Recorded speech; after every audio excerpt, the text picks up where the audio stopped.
Thank you, Jade, and welcome everyone. The CLO market has seen many changes and a lot of resilience over a very trying period of time, and I think the fact that everyone is gathered on this scale is testament to the kinds of positives you're going to hear about a lot throughout the course of today. What we'd like to do with this panel is start off with an overview of the market, pros and cons about what the factors are, perhaps some debate about some of those influences on the market, and at the end, time permitting, some questions from all of you, or some of you. My name is Steve Kolyer. I'm partner at Clifford Chance US in New York, and I'm going to take a moment and let each of our panelists introduce themselves and say a couple of words about their role in this market. I'm going to stand up so everyone can see me. I'm Peter Gleysteen. I'm the CEO of CIFC. It's a corporate credit-based asset manager of about $11 billion of loans under management. Good morning, everybody. I'm Ioana Barza, and I'm Director of Analytics at Thomson Reuters LPC. Many of you hopefully are familiar with our loan and bond coverage. Good morning, Katherine DuBose with Wells Fargo Securities. I manage our CLO business. I'm Bret Leas. I'm a senior portfolio manager at Apollo. We have about $18 billion of loans under management, and we're a large CLO issuer. Good morning. My name is Yvonne Fu. I head up the U.S. Structured Credit Group at Moody's. The primary activities these days of my team is rating new CLOs, and I'm sure you all know we're being kept very busy. I'm Sajid, Zaidi. I head CLO structuring at Morgan Stanley. We did roughly 20% of the deals that were done last year. We're in the market with a number of transactions right now, and I'm responsible for structuring and marketing these deals for Morgan Stanley. Excellent. To orient ourselves for this discussion, we're going to start. I'm going to ask Yvonne to say a few words and give an overview of the state of the CLO issuance market today. Yvonne?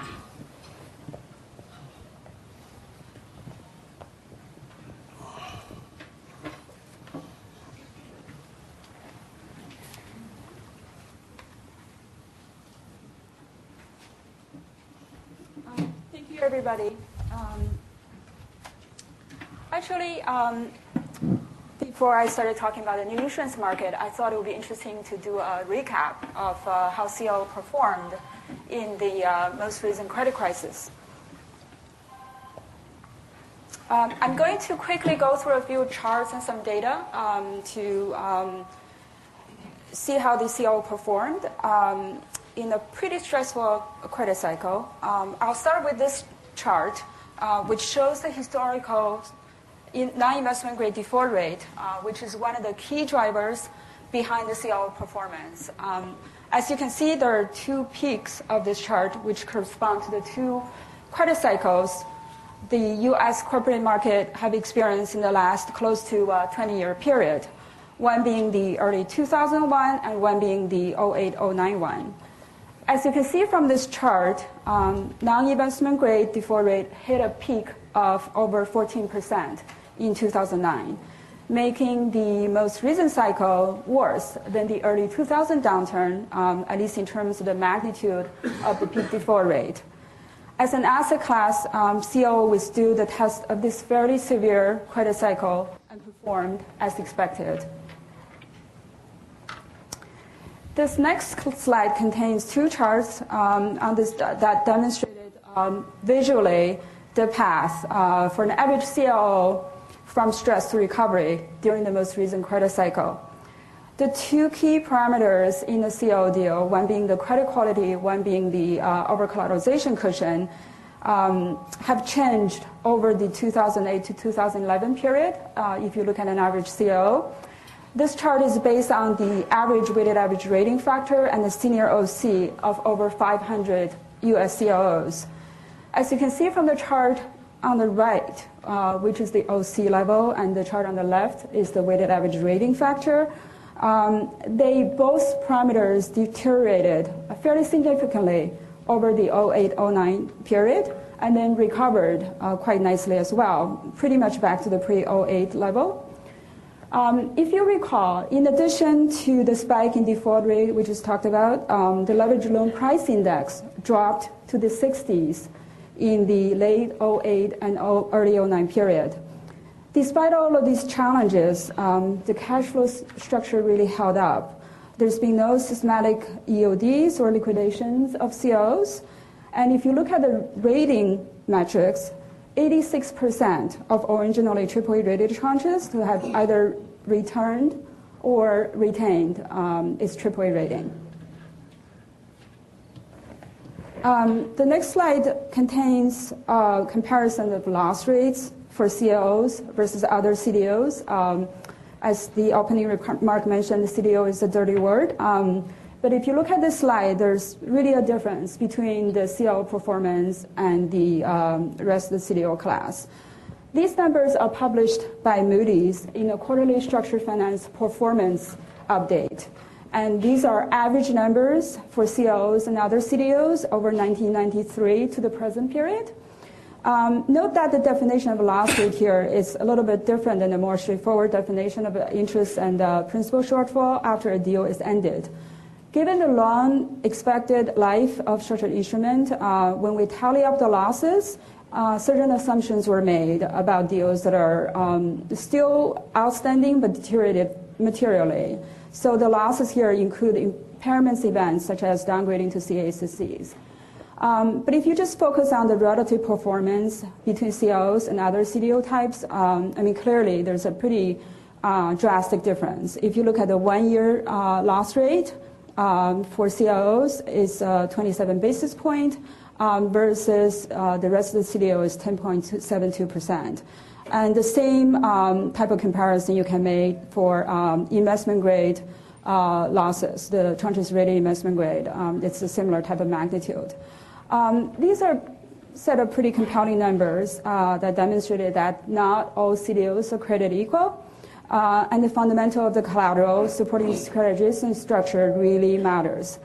A cash flow type of structure, now sensitive to market value fluctuation, in conjunction with collateral in the form of a diversified pool of primarily senior secured corporate loan obligations, really help the CLO to weather the recent storm.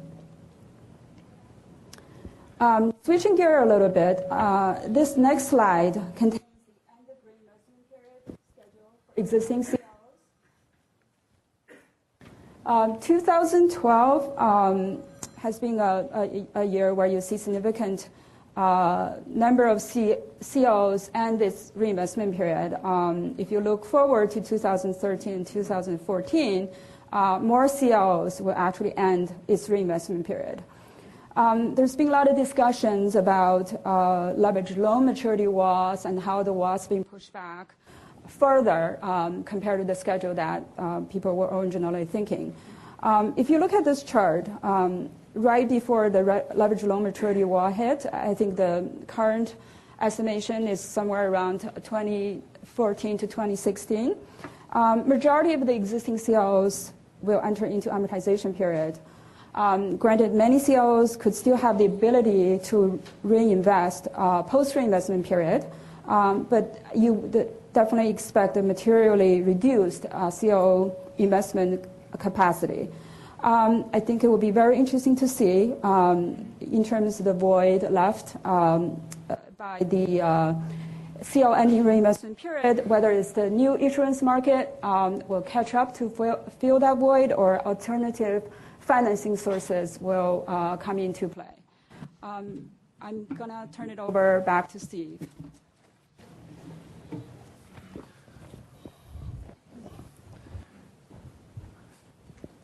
Thank you, Yvonne. I think take a hard look at that last slide because I think we're going to come back to that in the course of this discussion. I think the huge number of reinvestment period endings that are happening in the next couple of years play very heavily into what some of the forecasts may be that you're going to hear about this morning. In that connection, reactions from the panel as to the current issuance pipeline. Sajid, start with you. Sure. So far this year, we've seen roughly $5 billion of issuance this year. And when I look at the existing pipeline out there, I would say there's maybe about 12 to 15 deals in various stages of pre-marketing and marketing in the market. At the beginning of this year, my forecast for total issuance, where we end up for this year, was between 15 and 25 billion, a rather wide range.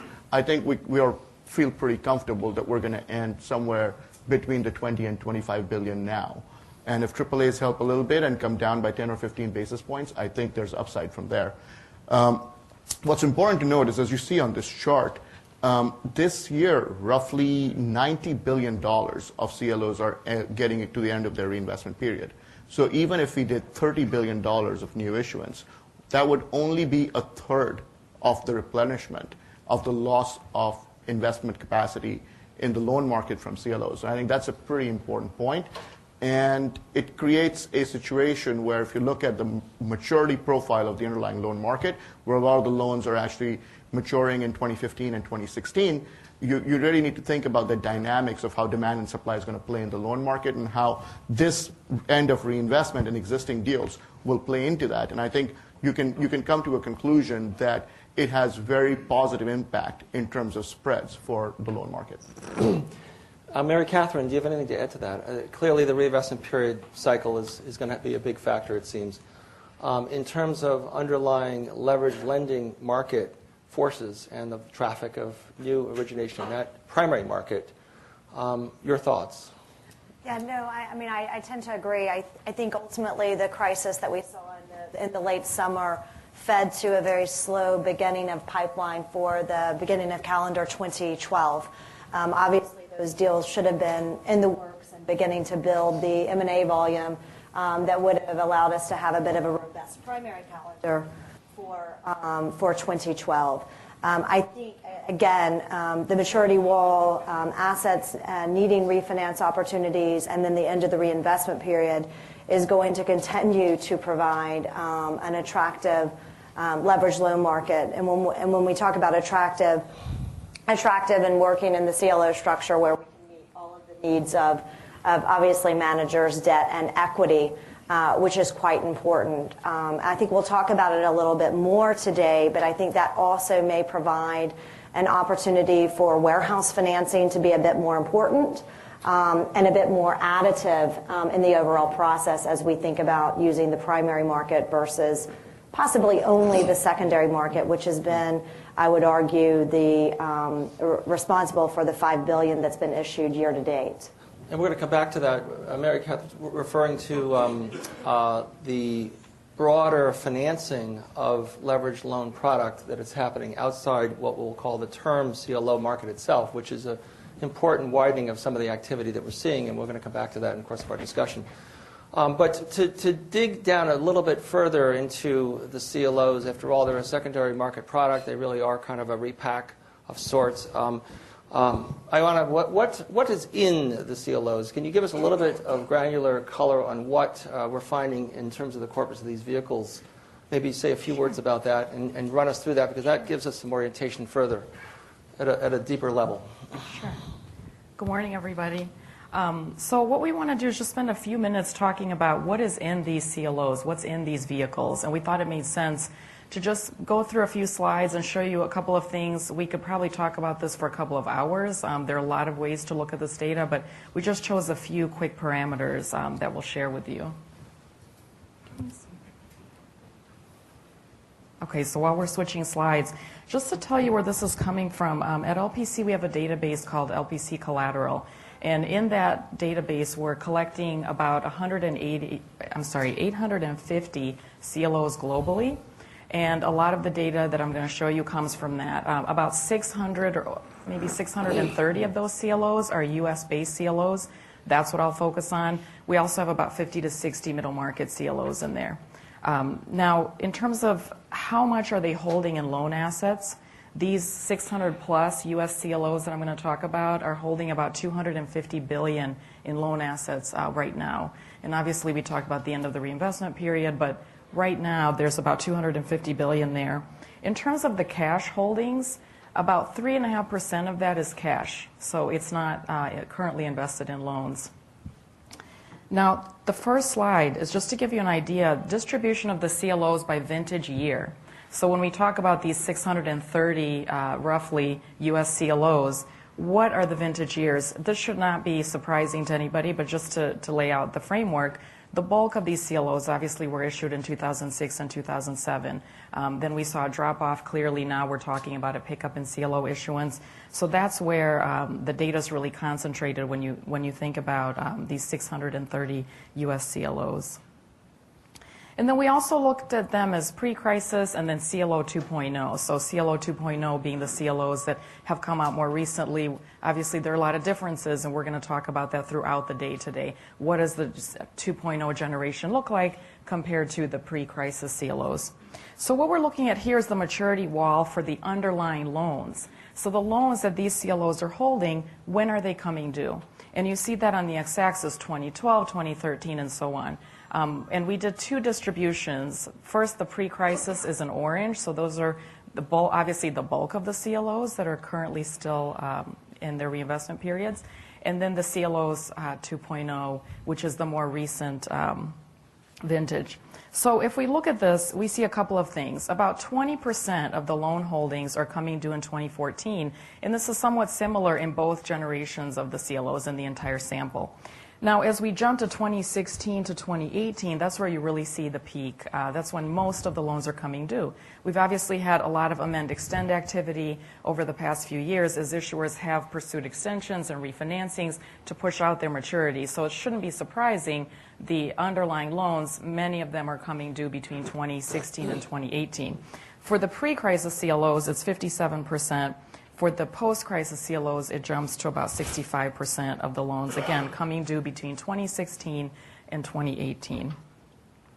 Now, we might also ask, and we will talk about this, what kind of issuers are in these CLOs? And many of you are probably very familiar with the loan market and with the issuers that are approaching the loan market and the fixed income market.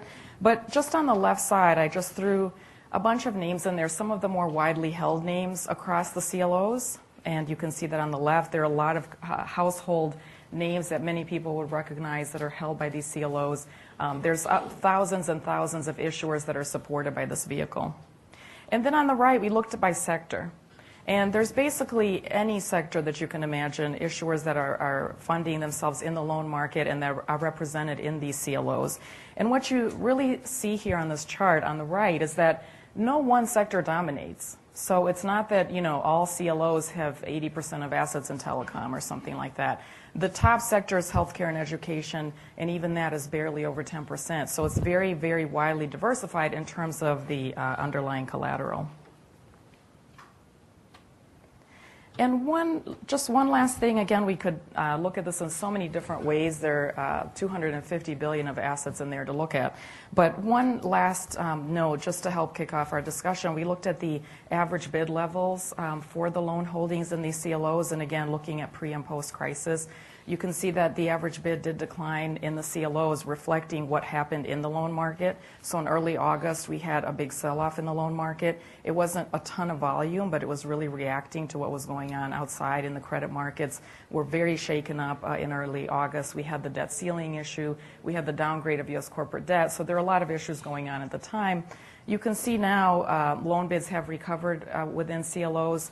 We also have 85,000 loan trades in collateral. So there are a lot of ways that we could track how these managers are trading in and out and managing their vehicles. But for today, just to keep it short and just to get our brains going, we just did a very quick overview. So I'm going to wrap it up there.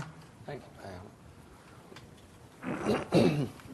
Well, having touched on what the overall scale of issuance is in the CLO market and then drilled a little bit into what's in the CLOs, let's turn to other of the underlying factors that are supporting this market. Peter, do you want to give us a little bit broader perspective, maybe economically, about what is allowing the arbitrage and other factors to play positively at this point? Yes, let me do that then so everyone can see. Let me talk about what I'll call success factors. First, and probably obviously from the slides, both CLOs and senior secured corporate loans inside them are clearly a proven product, proven underlying asset class. In fact, you saw in Yvonne's slide, we had epic default rates. So this is a product that has outperformed not the 100-year, the 1,000-year in our business storm. Now, why is that? There are probably two key factors. First, CLOs are long funded. Final maturities exceed the final life of the loans inside them by a substantial factor and by multiples in terms of the average life of loans inside them. So they're long-funded structures. It's like what banks aren't. The second key thing is they're cash return structures. They work based on underlying cash flows, not NAV. And that allows for some really important things to happen. First of all, those really attractive and consistent, of course it does depend on the manager, cash returns. It allows leverage. That stable framework allows for a considerable amount of leverage. And perhaps most critically, this long-funded cash structure allows a manager to really add value in terms of fundamental credit and other things important to making a portfolio work. And last but not least, because it's long-term cash flow driven, it has a really low correlation to pretty much anything else, most correlations being price-based. And of course, this is not an NAV structure. Relatedly, CLOs can actually take advantage of volatility. I'm not talking about launching a new CLO. That can be really hard in a period of volatility, obviously. But a CLO manager can buy on dips and acquire really attractive, from a fundamental standpoint, assets cheaply. Let me talk about the future for a second. Liabilities for CLOs are obviously higher, but the underlying loans are higher again still. New issue yields over LIBOR are 2, sometimes 3 times higher than the long-term averages. So while liabilities are clearly higher and hopefully coming down by a lot, it's these higher yields that even allowed CLOs to get issued in the really tough period in the second half of last year. So let me just quickly summarize. CLOs have 5 terrific attributes. Think of like 5-star restaurant. Cash generation, safety, ability for the manager to add value, low correlation, opportunity to benefit from volatility. And last but not least, of course, they're insulated from inflation and interest rates. Thank you, Peter. That's a number of factors that you've added to the mix of this discussion. Bret, do you have reactions or points to add or to emphasize from that? Or Sure. I mean, I think what Peter was really driving into, we're having microphone issues. I'll just speak loudly. I think what Peter was really driving at is that why is this a good way to access loan assets, right? Why are CLOs better than a mutual fund, an ETF, accessing it through TRS? I think what he really hit on were 2 things that were important. Number one is that a CLO is almost never a forced seller of anything. At the end of the day, this is a deep credit product. Loans are a deep credit asset, and there's a reason why this is managed and not an index product. There's very few loan index options out there available for people to invest in. The second thing is transparency. Very few structured assets offer the transparency that CLOs do. There is a low informational asymmetry between the manager and investor here, something much lower than what you see in other products. Autos, credit cards, mortgages, what name you. It's very hard for the ordinary investor to get the same sort of information that the manager has access to and see the underlying assets trading on a daily basis, weekly basis, monthly basis, what have you. There's also public rating information on many of these companies, which is extraordinarily helpful to see. With all of those benefits, though, the fact of the matter is there's still a real big overarching issue, which is ultimately it's a highly structured vehicle, and no 2 structures are alike. We're moving, thankfully, to something in the new CLO universe, to something which is more of a homogeneous structure, so it's able to line up 2 structures side by side and evaluate them on their merits or not. But ultimately, we have a real issue in the market where is the manager managing the credit or managing the structure? And in our opinion, what you really need to focus on is managing the credit. No amount of structuring, no amount of bells and whistles will save you from bad credit selection. Thank you, Bret. You mentioned moving toward a new product and homogenization of the product. Let's take a few moments and talk about the development of the product in CLO 2.0 and what the factors are and how they're different from the prior 05 to 07 iterations of CLOs. And perhaps, Mary Katherine, maybe you could start with that. I think there are a number of factors that can be pointed to: legal, structural, economic, capital structure. Have you maybe give us your thoughts? No, sure. I think to begin in the simplest of nature, right? The capital structure and the duration is different today, right? We actually have shorter reinvestment periods. We actually, in some cases, based upon investors' desires and really the opportunity now with the higher liability costs, we have tighter call windows as well, and actually, stronger call protection than maybe we once did. In addition to that, just based upon the rating agency methodology and adjustments and upgrades to that, we actually have greater subordination to the various tranche levels in the capital structure. So those are outright seen. You can pick up a book and notice that very quickly. The choice of collateral underlying, we're back to the basics, right? We're basically saying this is a loan structure. Interestingly enough, we always called these CLOs, but we allowed 20%, structured security buckets. That's okay. We all did it, but now we're 95% first lien bank loans. So we're trying to stay very honest to the asset class and clean collateral pools. We continue to be focused on diversification. We continue to be focused on that both on the obligor and the industry side. But I think to Bret's earlier point, like never before in this business now, the underlying structure, the need to focus on amendment protection, on discount security obligations, on what happens post the reinvestment period. We could spend the whole day on that and what everyone's view is there. But that has become just really paramount in the analysis that investors are doing. I actually think we talk about transparency. I think there's more transparency today even than there once was in an asset class that probably did have tons of market data available, did have scenarios where you could really dig deep and understand the collateral. I'm not sure people took advantage of that the way they are today. So I think that's an overriding theme that we're hearing, and it's great. From the banking side, it actually makes our jobs a little easier sometimes because investors are coming to each and every transaction very educated, and managers are coming to each and every transaction knowing that they have to be willing to do the dance, because that's what it is to get one of these transactions done today. So the CLO 2.0 product form that's taking shape now is informed by a very healthy dialogue involving a lot of investor input at different levels of the capital structure, which we didn't see as much of perhaps a few years ago, and we're certainly seeing it now. I think part of the reason for that is that we've been through a credit cycle, and people have seen a lot of different behaviors from both managers and investors. And as you work through that cycle, people have seen the deficiencies of these documents as well.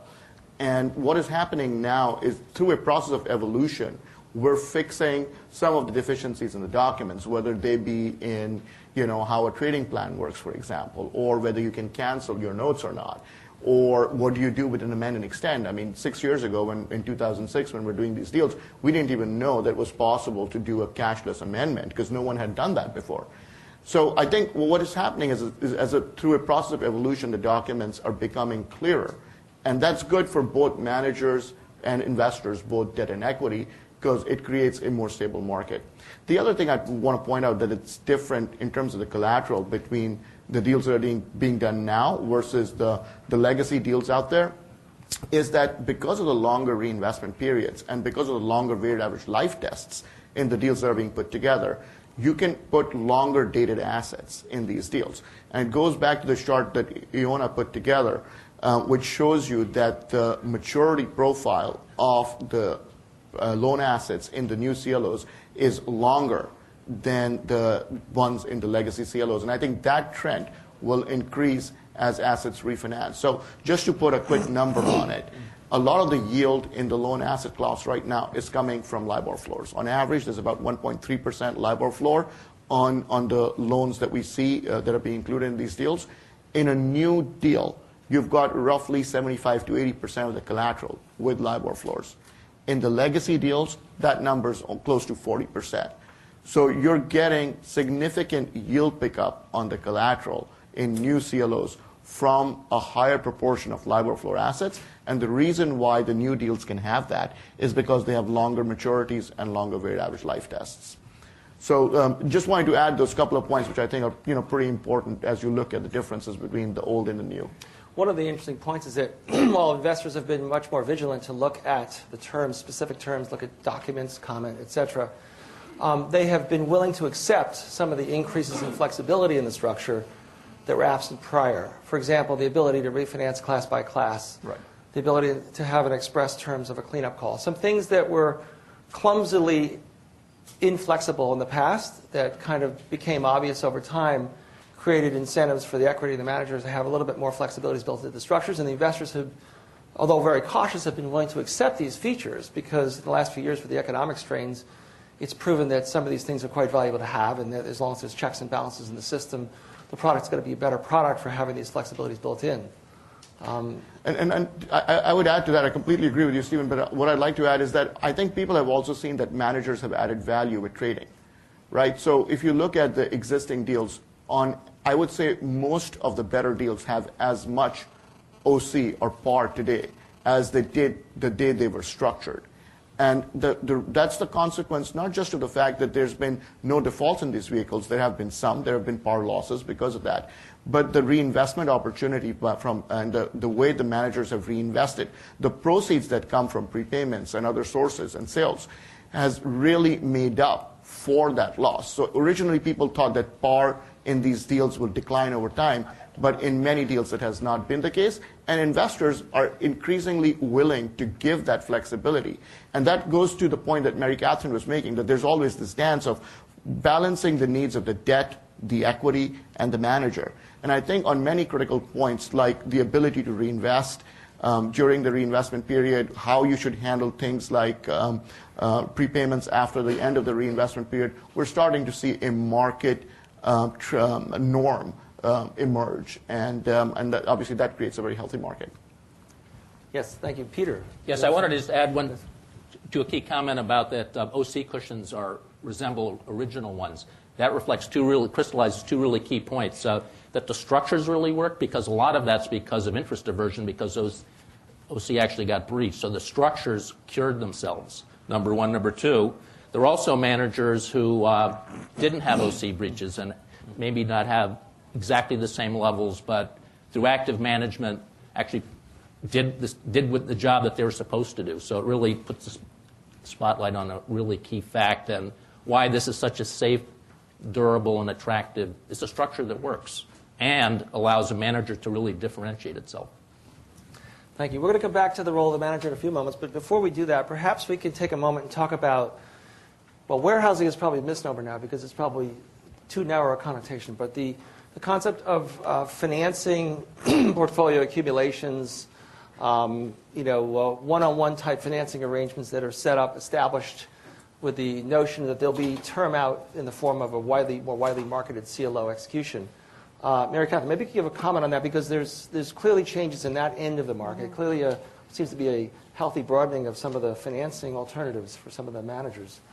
Right, and I think we could have a panel of bank institutions, and we would all have a different way we think about warehousing and or the terminology. I do think that at least as you talk to managers and you think about taking on future assignments, the concept of a warehouse facility I think has entered the dialogue more and more. And for some, it entered about 12 to 18 months ago. For others, you're just beginning to talk about it a bit more as you anticipate a stronger primary market, and or if you think about that this price to close ramp of the portfolio may not happen forever, because most of us all know in the room how the majority of the transactions year to date have occurred, and it's a very slow, quick ramp time on the assets. As we think about warehouse financing, we actually bifurcate a product internally at Wells Fargo into what truly is a warehouse product and what we would actually consider to be more of a term lending product.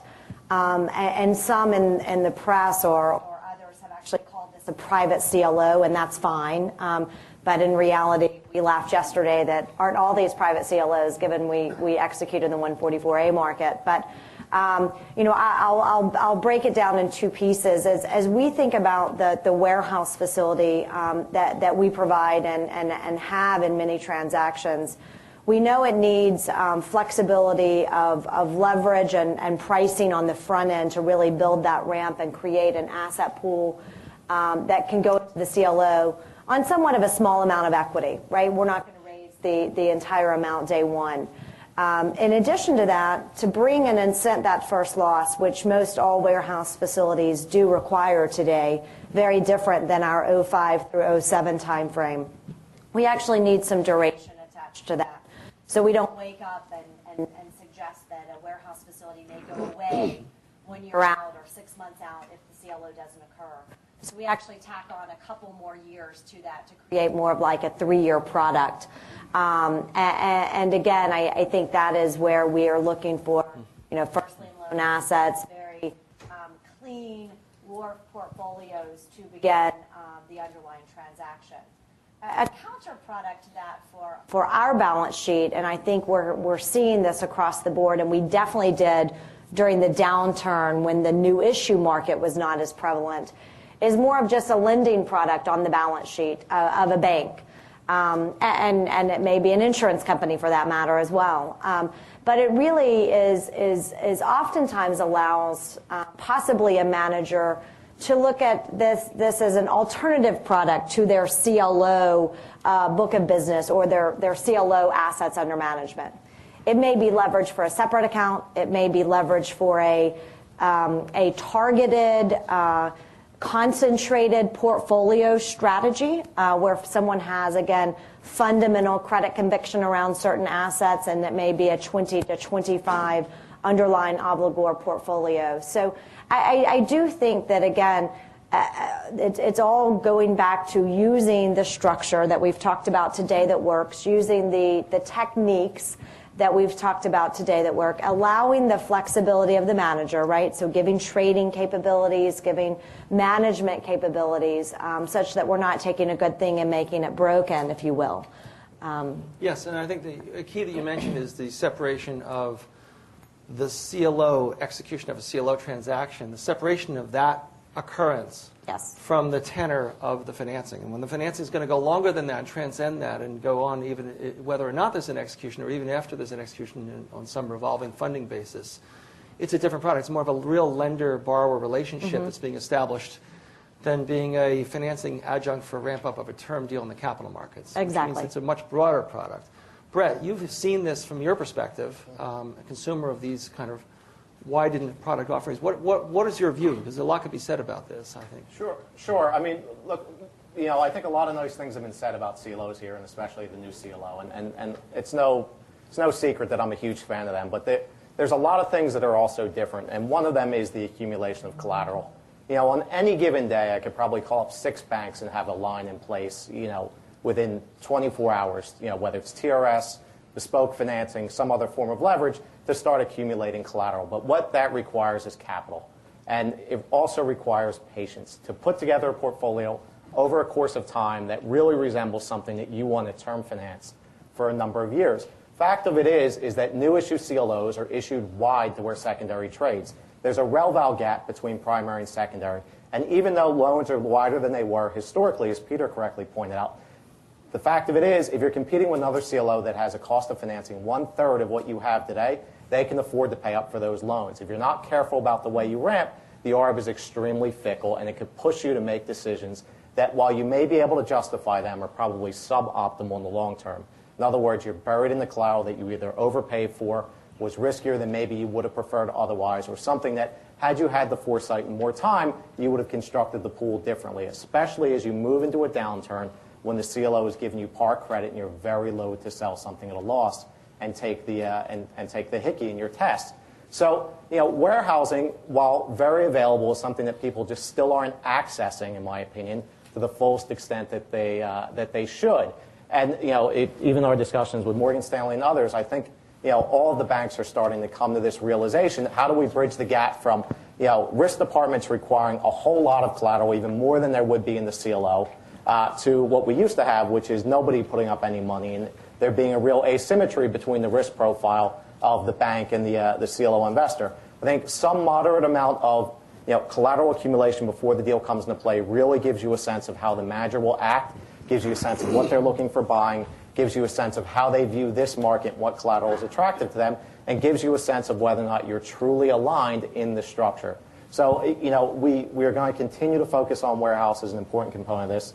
And Katherine made a really nice point, which is you shouldn't just think of it as a 3-month or a 6-month facility. You should think of a CLO as an opportunistic takeout. When market conditions are conducive for long financing in the structure, market conditions are conducive to seeing collateral availability be such that the risks in the portfolio don't outweigh the benefits, then it's the right time to do a CLO. It may not be in every market. There may be periods of pause that we need to take, which is fine. And we saw that near, call it the middle of last year, right? Issuance was really strong into kind of April, May, then it slowed down till the end of the summer, so the market kind of rebalanced itself. We think that's a very healthy thing for the market to do. Thanks. In terms of the product, if yes, I may Yvonne. make a quick observation regarding warehouse, it's kind of a step back type of observation. I think in the beginning part of 2010, there was a lot of buzz in the market about the potential revival of the CLO market. At the same time, one of the difficulties cited was the warehousing. There was no warehousing, a lot of difficulties of getting things in place. And it's very interesting that a year later, here we're talking about the various types of warehousing options, and clearly dealers are open to considering various alternatives. And I guess this is, for us, is kind of a sign that the market actually came quite a long way in the course of a year.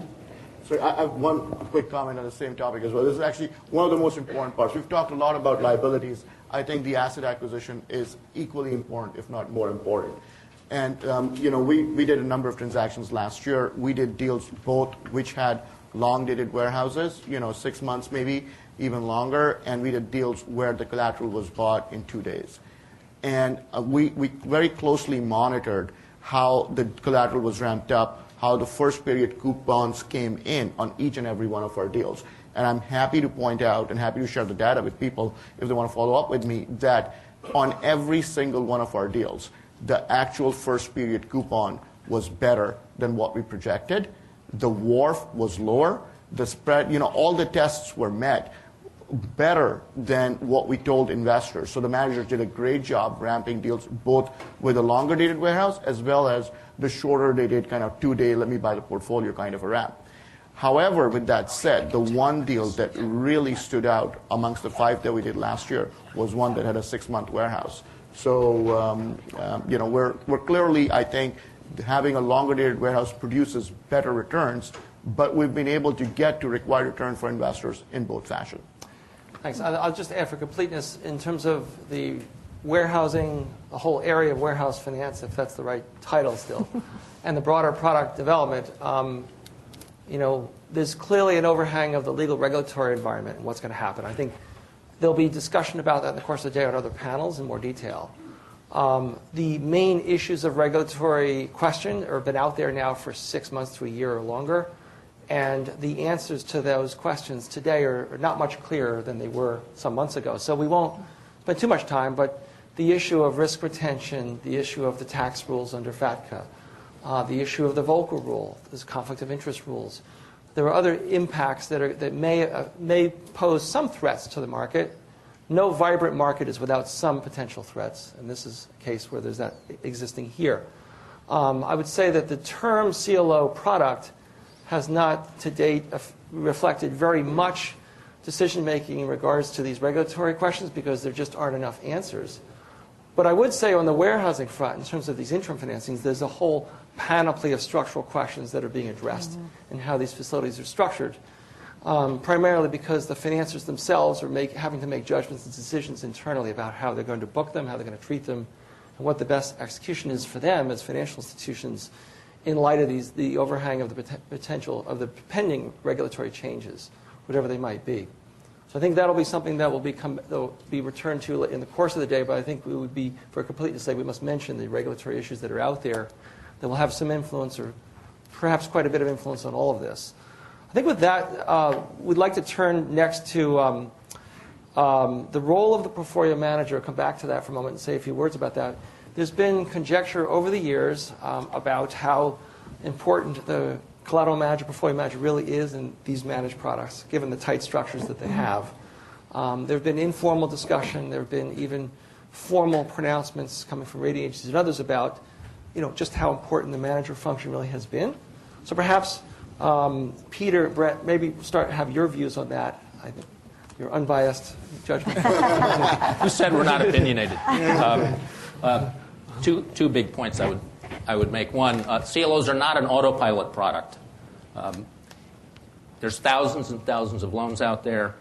Many things are happening all the time, so you need a manager to, at the intersection of all the things that are happening, whether they're macro changes, the economy, specific industries, borrowers, stronger managements, weaker managements, how they manage the challenges, the structure of the individual loan, its collateral, and making those decisions continuously, particularly when they're tough decisions. Sometimes it's pretty easy, but as we know, it can be really, really hard. I'll be opinionated. One of the things that CLOs, of course, amplify are the characteristics of loans themselves, including the fact that they're secured. And the tough call that has to be made when a loan, never mind the whole world, is under extreme stress, whether to sell or stay in there and rely on the workout and the strength of the collateral in it.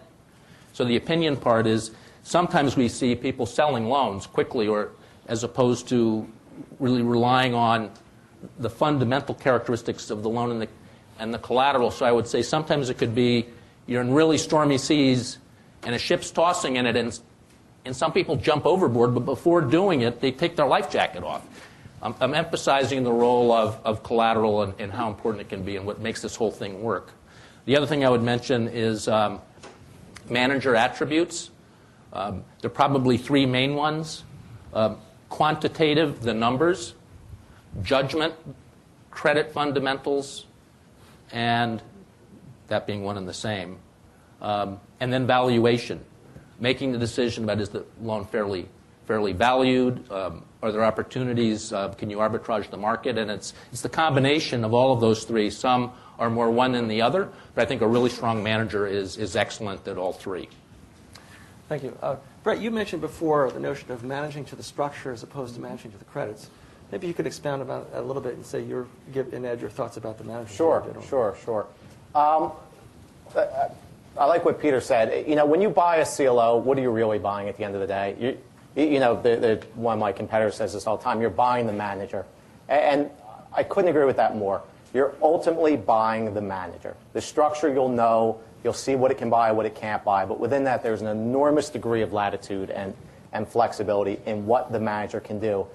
At the end of the day, right, you want your manager, at least this is my opinion, you want the manager to strip away the structure completely. Make credit decisions without giving regard to short-term stakeholder interest in the structure. It's like a company managing for quarterly earnings versus managing for the long term. If you stay in this structure and you make each credit decision dispassionately, not what it will do to my OC, not what it will do to the equity cash flow this period. What do I like, and this is what I think Peter said, what do I like or dislike about the credit? Am I seeing something that's good? Am I seeing something that's bad? Why not sell out of this at 96 before it really goes wrong? And I learned a couple things over the last couple of years. The first was, before I came to Apollo, I was a CDO banker for many years. And the one thing I saw as soon as the downturn hit, we had all of our clients call us and say, how do I get around my discount test in the CLO? Or how do I get around this other trading limitation? And the fact of the matter was, you didn't need to get around anything. All you need to do was make the right decision. Sell the asset when the credit's giving you concern. Buy the new asset at 75 and get 75 cents of credit for it. Nobody told you couldn't make the right decision.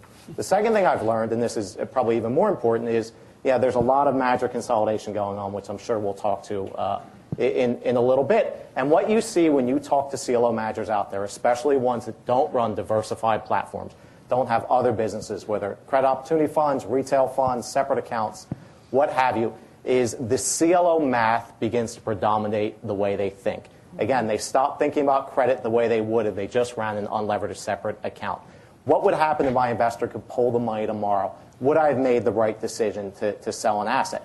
Remember, this isn't NAV that we're talking about, up or down. We're talking about the long-term credit fundamental of the product. And when you buy CLOs in secondary especially, you'll start to notice the same names over and over again in a portfolio, which are just zombie credits. They're dead and never coming back. And if you drill down and you say, okay, why are you holding this? You'll get very interesting answers from managers. And a lot of the answers were, liquidity got away from me too fast, or it didn't make sense to sell because it's still cash flowing, or it would have broken one of my tests.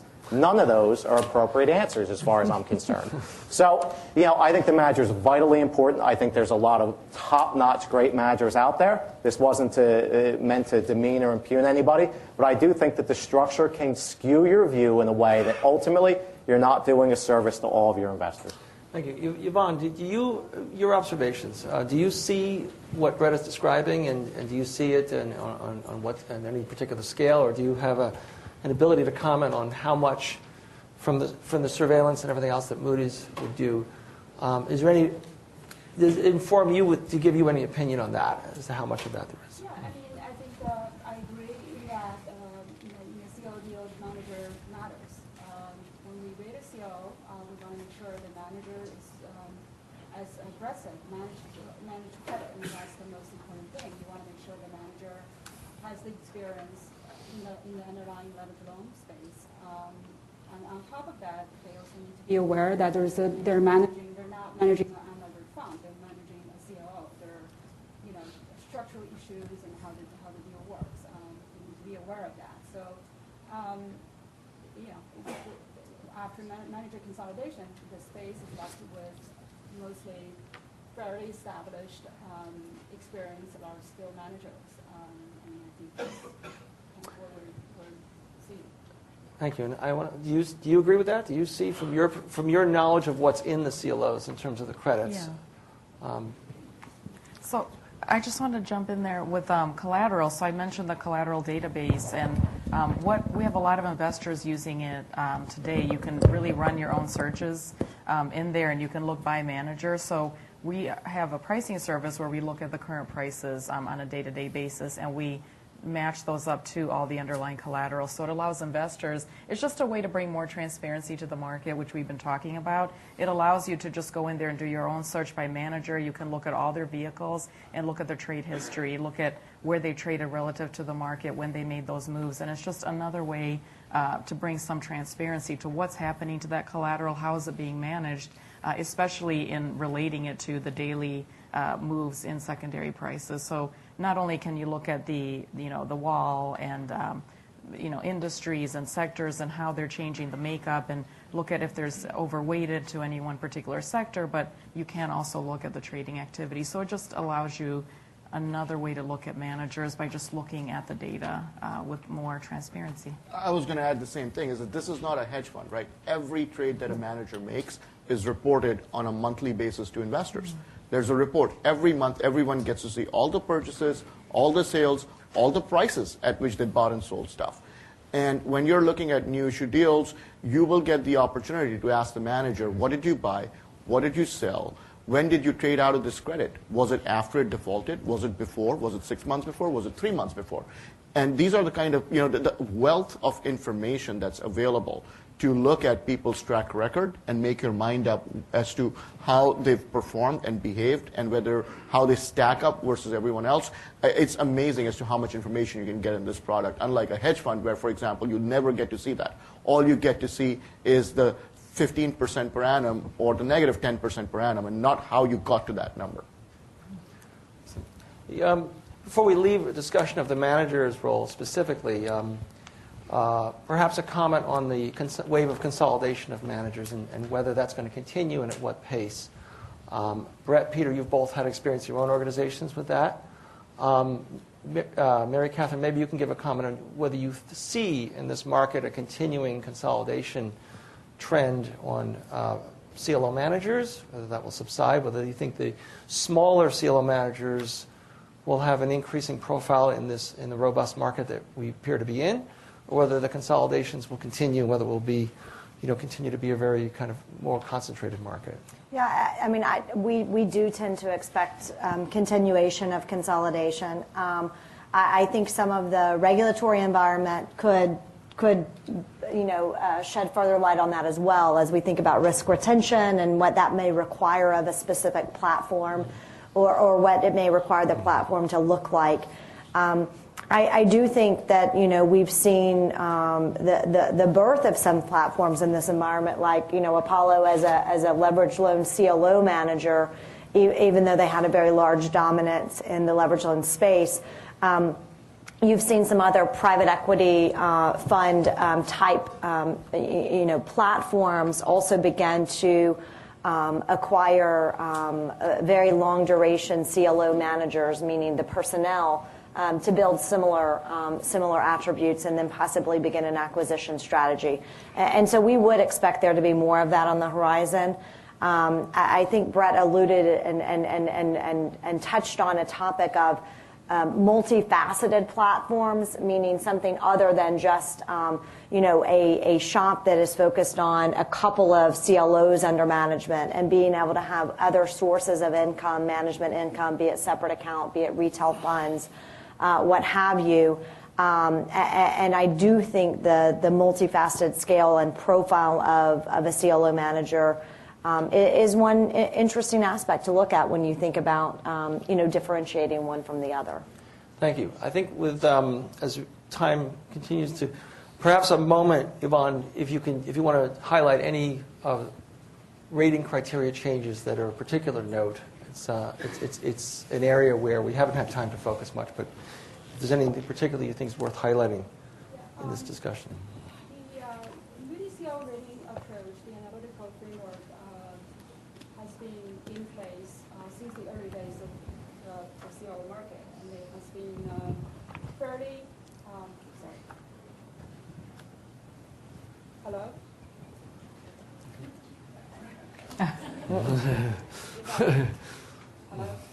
Hello. As I was saying, Moody's CLO analytical framework has been in place since the early days of CLO. It's been fairly straightforward and transparent and well known by the market participants, and that has been in place, and there hasn't been much change in its basic framework. We have had revised certain input parameters in response to the changes in the macroeconomic environment. In February 2009, we started applying this temporary macroeconomic stress in response to what was going on. That was the height of the credit crisis.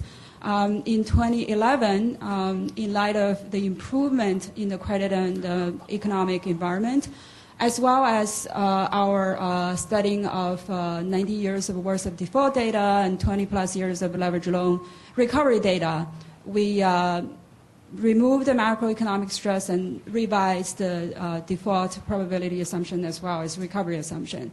Really, the idea is that these parameters will be stable. The goal is really to have achieved methodology stability over the future credit cycles. Thank you. I think these are what we've touched on in the last hour or so. You'll hear more about in the course of the day, and some of it in more detail with specific panels that are earmarked to discuss various of these topics in much greater detail than we have covered them. But we've attempted to give you an overview going through a number of touchstones of product design development, the underlying factors affecting the product, the state of the market, of course, the role of the manager, rating developments. With that said, given the time, perhaps we'll open it up and see if we can take a couple of questions from the audience.